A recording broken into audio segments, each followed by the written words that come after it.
A solo cycle from Land's End to John Ghròt, so the total distance for that is 839 miles with 10,000 metres of elevation. The first time I heard someone doing that, I thought they're off their heads, they're mad, I wouldn't even drive that. Why would you even try and cycle it? But then kind of the more that I kind of got involved in long distance endurance cycling, kind of going from 12 hours, 24 hours, maybe that kind of just seemed like the kind of most natural progression. People might think, well, how can you enjoy sort of riding your bike for that length of time? But I think probably over that length of time, you don't ride as fast or as hard as you would do, say, maybe on a 10 mile or a 25 mile, 50 mile, 100 mile. Whereas the longer ones, you kind of just sort of sit and settle in, get a good pace going like that. And then I think that's where I kind of find my comfort zone, that I can sort of push the boundaries in that kind of respect. Daar Christina NicCoinnich is on fiachniad clar na crunne it Land's End is Taigh Iain Ghròt of Rishig. Bij kuchet zich aan oer dat kerret te quick minuten een ùine as luaithe. As je wie davlene a training dat je skippe eiche bij je vaderkin groeit jesal. Ach va vis eiche gafemi a hulishian if he jiedig kerst. Yeah, it's a strange sensation because, I had planned to try and do it last year, but then obviously with COVID restrictions, we couldn't.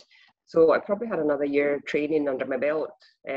So training-wise, I kind of felt confident that I knew that I had it in me, but you just don't know what's going to happen. There's so many uncontrollables between the weather, mechanicals, roads, accidents. There's so much that can. So the preparation for that really, or that lead up to it, that was the most nerve-wracking ever because, you're waiting on the weather, and then for the first couple of days, we're seeing northeasterlies. So that's a complete no-no. I mean, you don't want to go starting off there into headwinds. But then once we kind of did decide on the date there when it looked quite favourable, it was really exciting. It was really just keen to get going, but it was that kind of nervous exciting as well because, the whole 2 years is really basically coming down to this 2 days now. So it was basically putting everything into practice. Va a hulishian an the nortu nu de ga Christina Land's End.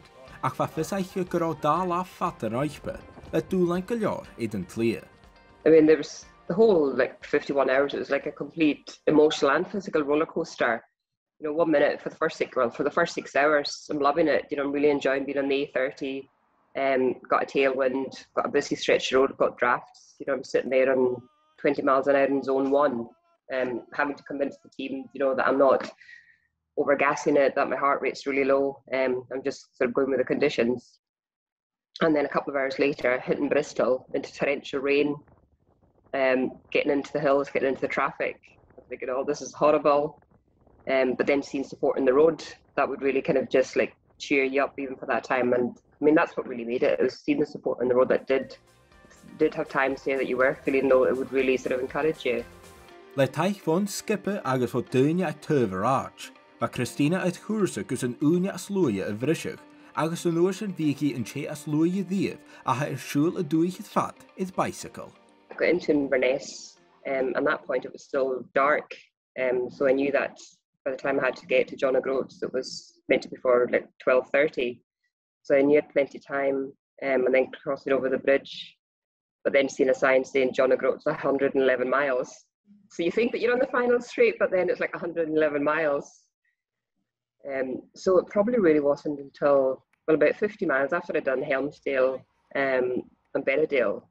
And then one of the timekeepers had said, I was probably about an hour and a half up on the record. And then the team were like, if you want to stop, if you want to sort of have a sleep and whatever, but I was just just keep going because, we need to got the time there to make up for that. So it's probably really in the last 30 miles, kind of knowing that other than any kind of mechanical or that I was just going to sort of completely conk, that would be so on for it. But you don't kind of let yourself believe it until, you see that sign really, because, I've kind of visualized that so many times in my head, coming in under record time, and coming in and seeing so many people there cheering, with cowbells and whatever there, and just goosebumps and tears and just the whole emotion knowing that, the whole 2 years that we worked for to do that, it's kind of paid off. And it was just, it was an emotional one. Inis le bic an ùine iad gá seachat agus han clárach íncantach leis an ùine cúchatún uad agus cúig minútin ag Christina. A bhí le dámán inis fiachan iad clár na cruinne ile a bhrisich. I wouldn't say go again, but I do.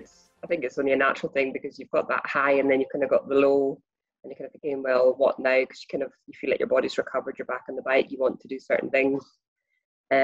So yeah, but it all comes down to sort of opportunities, really, what we have available, because that we all work full time. I'm just a part-time cyclist really at the end of the day.